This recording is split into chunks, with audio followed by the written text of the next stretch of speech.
Les négociations pourraient-elles mettre fin à la plus grande rivalité en Asie?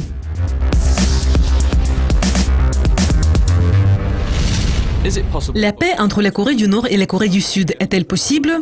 Les pourparlers militaires rares proposés par une des deux Corées sont un pas dans la bonne direction. Après une longue série d'essais de missiles de Pyongyang et des semaines de tensions accrues, la Corée du Sud a proposé des pourparlers pour prévenir une nouvelle escalade militaire. La péninsule Nord n'a pas officiellement répondu à la proposition. Mais si les conditions de cette rencontre sont acceptées, ce seront les premières négociations de haut niveau depuis décembre 2015.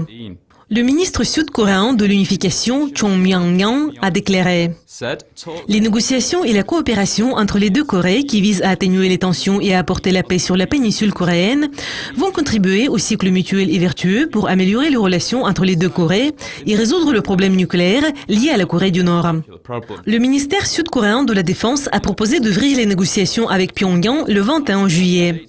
Les pourparlers seront tenus à Tongilgak, le bâtiment qui se trouve près de la zone démilitarisée. Le même endroit a été précédemment utilisé pour les négociations entre les nations rivales. L'objectif de la Corée du Nord d'augmenter ses capacités nucléaires a suscité les inquiétudes de ses voisins. Et les progrès de la Corée du Nord ont suscité le besoin de négociations diplomatiques. Depuis que le président sud-coréen Moon Jae-in est entré en fonction en mai, il promet d'établir un dialogue avec son voisin pour améliorer les relations diplomatiques.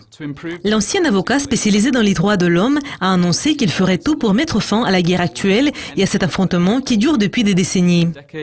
Lors de sa cérémonie de prestation de serment, il a déclaré « Si besoin, je suis prêt à me rendre à tout endroit du monde pour établir la paix sur la péninsule coréenne. » Des mesures progressives pourraient être prises pour atténuer les tensions.